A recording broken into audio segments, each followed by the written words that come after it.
everyone, I'm Chester44 and welcome to this Let's Play of Tyranny.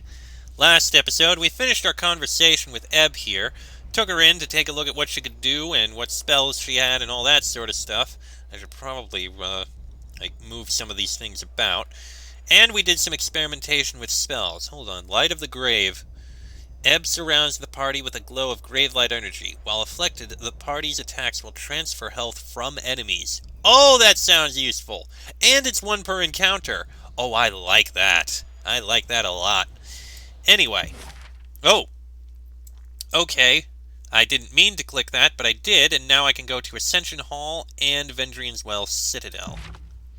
Oh, and now we can actually see the whole map if we wished. The Bastard City, the Sunset Spire, Haven's over there, Bastard Tears up there, Cacophony, Stone Sea, Burning Library Entrance, Contested Lands, Iron Hearth, Sentinel Stand, Blade Grave. Okay. No. Let's go down to, Mountain Spire. The Mountain Spire towers far above Apex's snow-capped peaks, visible from all corners of the Younger Realms. Once a dormant monument to the distant past, it has since come alive under your control, now serving as a symbol of your growing influence in the Tiers. Ascension Hall. This hall, like the spire that houses it, long predates the peoples and cultures of the Younger Realms. Its name is a remnant of a long-forgotten culture and wasn't understood until you ended the Edict of Execution and awoke the magic contained within the chamber. And Vendrian's Well Citadel. This ancient fortress rests within the center of Apex's valley, its ring-shaped wall mimicking the mountains that border the nation. The citadel has been repaired and, while understaffed, remains a formidable presence in the valley. Let's start with Ascension Hall. We need to learn about this spire that we now control. And we need to see what we have in here. Just gotta get through the loading screen and all.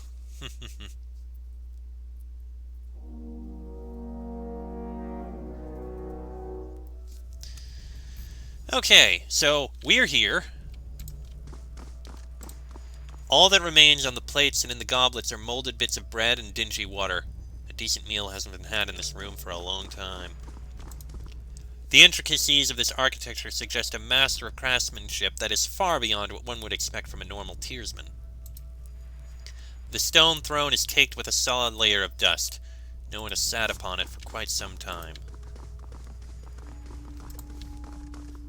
Okay. Oh, we do have this. Spire Upgrades. We don't have access to these four.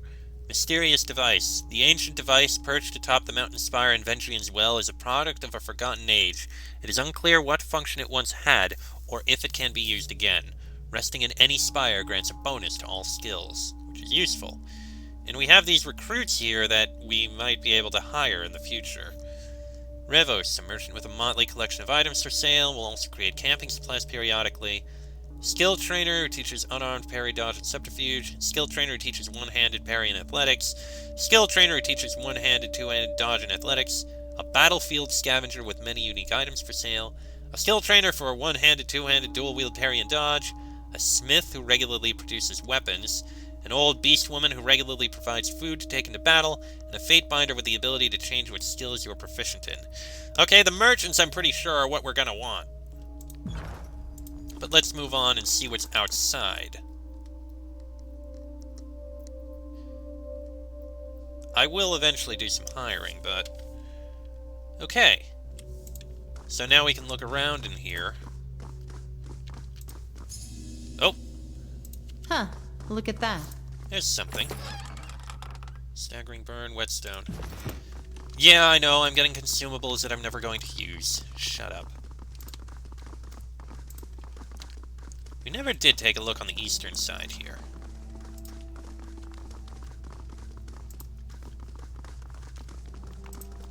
These small barracks are nowhere near large enough to keep the Vendrian Guard comfortable and well-rested. Sleeping occurs in short shifts, with soldiers rotating in and out of beds. Hey, a level up! Research dagger plans. These partial plans describe the process for crafting a powerful weapon, but more research is needed to fill in the gaps in the plan. This research can be made with a Spire library upgrade and the proper materials. Interesting. Alright, you leveled up. Alright, you've got a boost to that, but let's see. I think an ability cooldown would be good to have, in my opinion. As for what skill you'll take next, let's see. Not going to root in place. Bonus experience for some abilities would be nice. Breaking the wall is also good.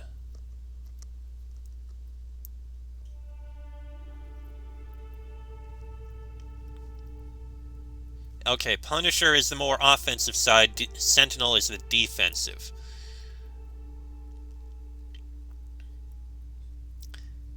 And his defensive abilities would be pretty good, I think.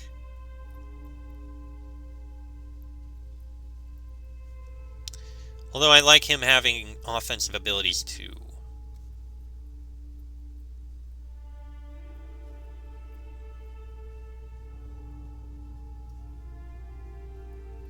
I'll probably give him breaking the wall eventually, but giving him a stance probably works out. Oh, didn't mean to click that. Will do. Yes, yes, you leveled up. Level up bonus! 30 seconds of endurance and will defense. Something to keep in mind. Oh no, we don't need to stealth. Okay. Bloodstains litter the training grounds. Vendrian Guard trainees spar in this area, perfecting their martial craft. Yeah, not much else on this side. Let's keep looking around. Something to loot in here. Plans, a locked iron gauntlet. This old book is fragile and hard to read, but there are legible plans in it for locked iron gauntlets. This item can be created with access to a Spire Forge upgrade and proper materials. New Spire Forge plan.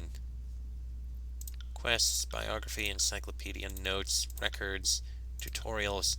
So we have these forge plans, but no idea how we can use them. Alright, we've got something here hidden in the wall. We've got bronze Qatar. Well, I'm never going to be using that. Let's see. Following Kyrus' conquest, food has become far less plentiful in the tiers. The Vendrian Guard must make do with very little. Alright, and a couple more things to loot right here. This place is going to be our barracks. It needs to be fixed up a bit, I think, anyway. Camping supplies. Can't take any, but we'll keep them in mind.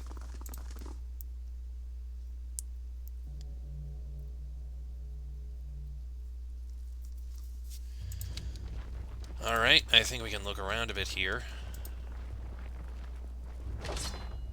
And we've got a bronze war mace.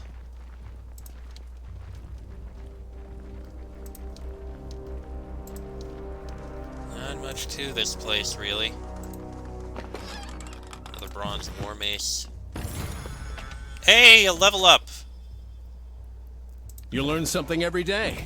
I will take this! I wonder what the limit on levels is. God, I hope it's high. Oof, our armor is actually kind of low on shock and slash damage. Really? That low for slash damage? That's unfortunate.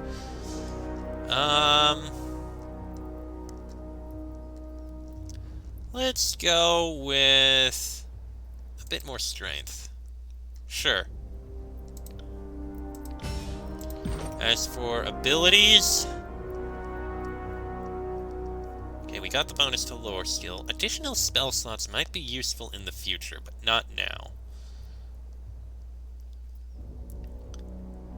Not using magic. What is leadership? Because party gains 2 additional quick item slots, which I never use. Marking effect of the thrust ability, which would be nice. Additional weapon set. I don't even switch them more. Boosting the damage of you and your party. Defensive bonus. Okay, it makes thrust more effective. Okay, refuse pain seems like it would be useful. Second wind would be very useful. Additional spell slots to everyone in the party. That would be very useful.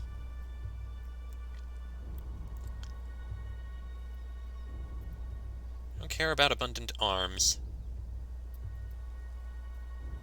Killing rush. Resurgence would be useful for revival.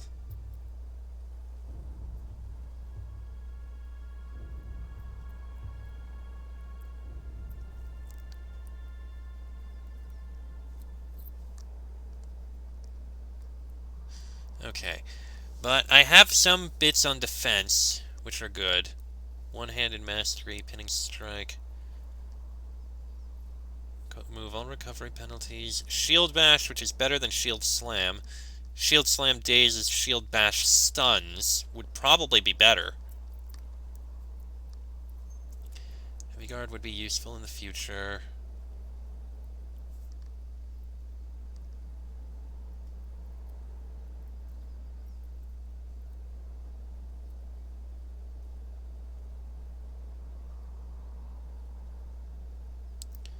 We've already got a stance that gives us a bonus to protection.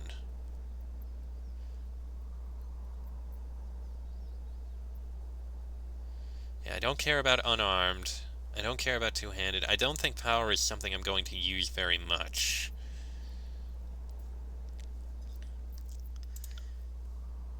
Range I don't use much either. Agility...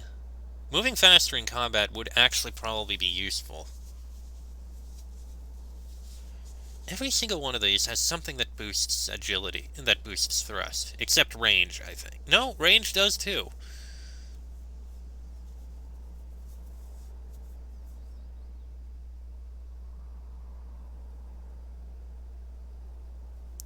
Duelist is riposte, missed melee attacks. Interesting. Sneak attack I don't care about.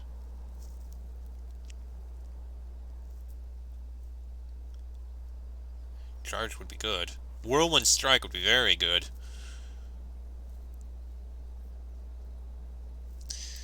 I think maybe focusing on defense and leadership might be a good idea. Okay, yeah, Shield Mastery 1, defensive benefits from shields would be good. Yeah, do that. Okay, back to exploring. Exploring, all of us. Oh. Interesting. This damage dates back to Kyrus' initial conquest of the Tears. That it is one of the few blemishes remaining is testament to the Vendrian Guard's reconstruction efforts. Okay, got something there. Can't go up there. So from here we can go outside. So we conquered it, and nobody is here now. I imagine once we speak with the guy we're working for, already forgot his name, Sarsumi. Okay, aquamarine, hide, iron ingots. Once we speak with him, we'll probably get, you know, people helping us and the like.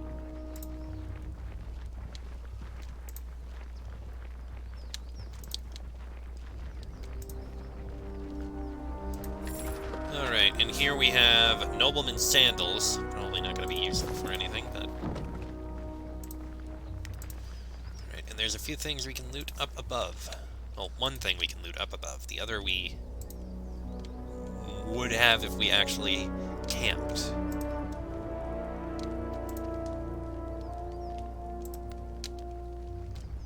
Alright, and in here we have...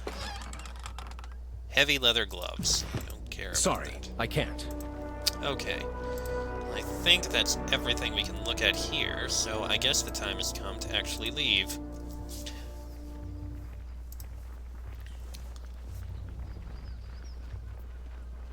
And we're currently in the Vendrian's Well Citadel. But we don't have anything else to do here. Okay, Bastard Tier. Named for its position between two realms, the Northern Empire and the Southern Tiers, the Bastard City and its surrounding lands, known as the Bastard Tier, is a melting pot of cultures and a place of commerce and intrigue.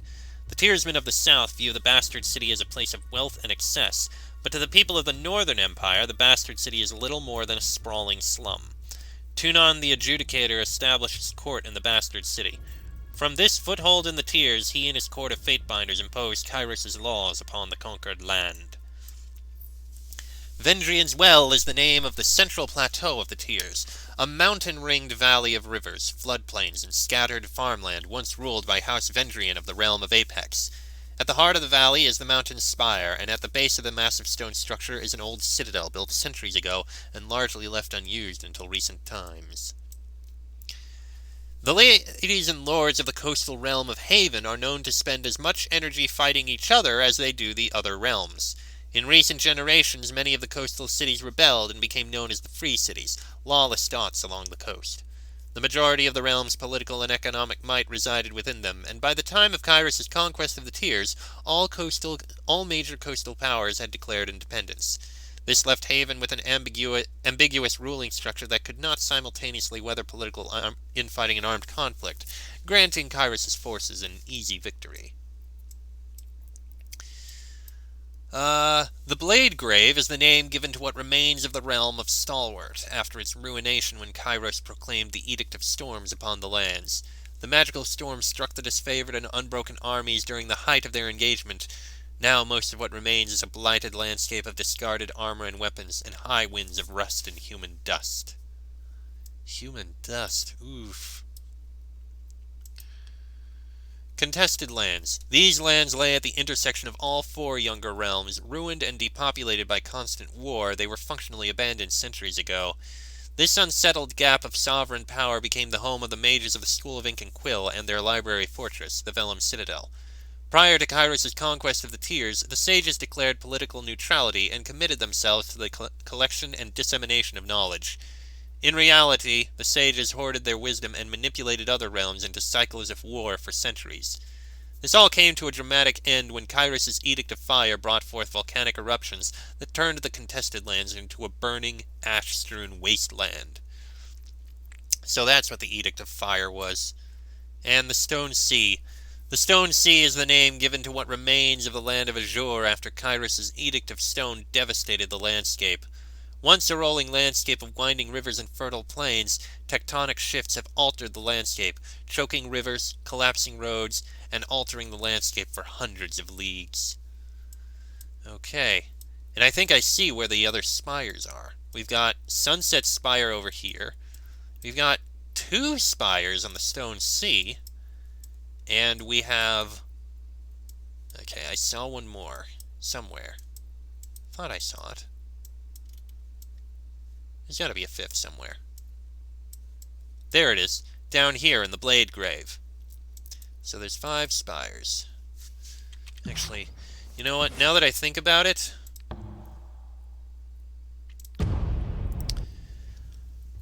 I think instead, since we're going to see... the person in charge here, Tunon, that was his name, Tunon, we should take the representatives with us. At your service, Fatebinder. What do you need? Point me in the right direction. Ebb, as much as I'd love to be able to see your abilities, I think maybe I'll tack homeward. we'll See you take there. Verse with us. I will return to our At your holdfast at once. I see you there. We'll do it this way. Now then, let's take a trip to the Bastard City. Immediately to Tunon's court. When the Bastard City fell to Kyros's armies, Tunon, the Adjudicator, Archon of Justice, claimed the palace for his own. Now Tunon's court serves as the center of law and governance for the Tiers. 2 days, 18 hours, 30 minutes. Oh, on we go.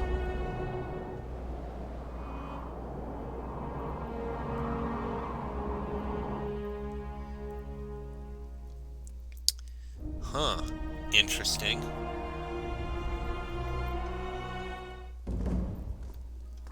Well, here we shall report to Tunon.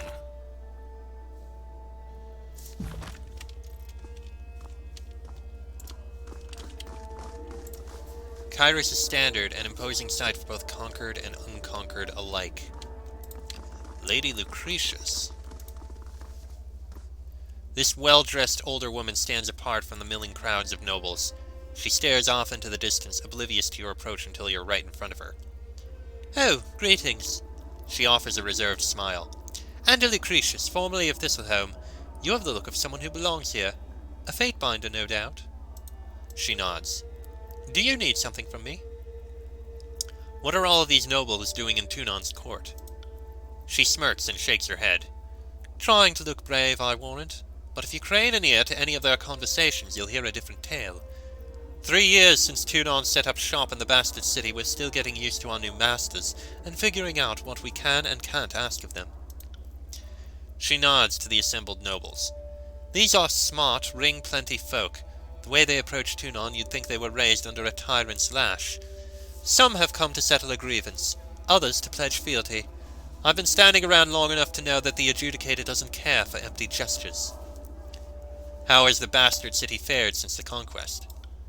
The armies claimed the city in a quieter, more organized manner than I might have expected. I can credit them that much, to be sure. Kairos' forces made short work of our local mages. I never approved of a school of wild wrath, but at least they were ours to control. I'm not sure that the blood chanters I see on patrol are a better alternative. We've suffered our share of hardships, but it seems that Kairos wants us alive. That's a more generous outcome than some of us were led to believe.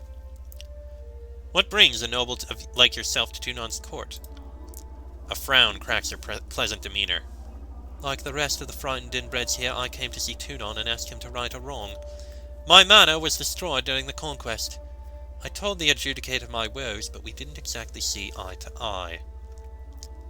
Tell me of yourself. I'm the daughter of a noble house. We were wealthy enough to live in the city, but our means beyond that were limited. My mother dealt in fish, textiles, and bronze. By the time I inherited, the business was taking care of itself. Of course, all of that has changed. Thistleholm is no more, and my name has none of its former weight. Even if we were still in business, Kairos' laws would stifle our trading rights. Perhaps it's better this way. Among other things, Kairos' laws of quota and sharing meticulously regulates tradable goods. Permits are issued to deserving merchants on an annual basis, but their allowances circulate by a design known only to Kairos and Tunon. A former wool peddler may be restricted to selling only copper, and the subsequent year trade fresh vegetables. Huh. Interesting. What is Thistleholm? It was my family's ancestral hall. The oldest stones dated back to the years when the Bastard City was naught but a dozen roofs and wagons clustering for warmth. Compared to the houses of the great lords, it was nothing special. Age had softened the wood, and its queer placement in the warehouse district set it apart from the finer grounds where lords and ladies strolled for amusement. It was a mess, but our mess all the same. I would invite you over for tea, something stronger even, but it would only disappoint. You'll find naught there but a gaping hole. What happened? Collateral damage happened. When the Adjudicator cast his judgment on the Bastard City, he destroyed the districts of the corrupt merchant kings, their manors, their counting houses, and yes, their warehouses. Aged, dignified Thistleholm collapsed as a massive sinkhole opened under her foundation. The Bastard City's laws may not have been perfect by Kairos' standards, but my family followed them with respect, and never took a copper ring more than we deserved. I can't help but feel that my estate was not the criminal Tunon had in mind during his sentencing. So what are you going to do next? Well, that's the question, isn't it? I appealed to the Adjudicator, thinking he would see reason. After considering my case for all of 8 seconds, he awarded me a belt of rings and a plot of land on the outskirts of the city. Tunon told me to build anew and start farming. Farming! Can you believe that? It's not even that I'm opposed to the labor, but we're in a war. I can't have the Scarlet Chorus breathing down my neck, raiding my crops, and Kairos knows what else. Kairos' laws are made to serve the masses, not the individual. I can appreciate that, especially when there's suffering or corruption on a grand scale. It all makes sense on parchment, doesn't it? She glances to the left and right with unease. I come from a long line of smart, ring-savvy merchants, but even I can't reconcile Tunon's justice with Kyrus's law. There's something wrong about it all. Maybe Tunon knows something I don't, or maybe... She trails off, shaking her head in doubt. What do you mean? People come here for justice. They usually get a version of it, but it's Tunon's version, not theirs. Half of the time they don't even get what they wanted out of a ruling in their favor. The deed to a farm, for instance. Not to put my own ignorance on display, but if more people knew how Kyrus's laws worked, they might not come here seeking a ruling at all, even a fair one. Tunon is a servant of law, but he's the Overlord's vassal as much as any of us. Sometimes it seems like he uses his position to twist everything in the Empire's favor. We're just pieces on a board, and he can move us wherever the law justifies that we stand. That doesn't sound, well, legal.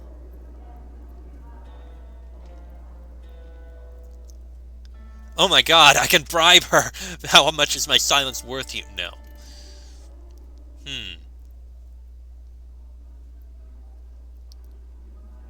I can only endeavor to bring true justice to the Tears. At least one of Kyrus's agents has their heart in it. I'm still holding out hope that the Tears are left standing after this war, and that Kyrus's peace makes something great of us. A lady can hope, can't she? Farewell, Fatebinder. Be well. Any petitioners that displease Tunon would meet their fate in the pits below the court. Okay. Oh boy. Well, there's Tunon up there. He's floating. Interesting. And it seems like there's quite a few in court. I see Sevius there and Bitter Quip there. And a few Fatebinders. Well, this is probably something that'll take a while, so you know what? I am going to go ahead and end this episode here. Slightly shorter, but it's no big deal. Next episode, we will move forward and speak with our Lord Tunon. Report in on what happened, although it seems like there's already a bit of a report. And I have a feeling things might get a little heated. But that'll be in the next episode, so until then, I'm Chester44, that is Jason Pendragon, Barrack, Verse, and Lantry. This has been a Let's Play of Tyranny, and I shall see you all next time.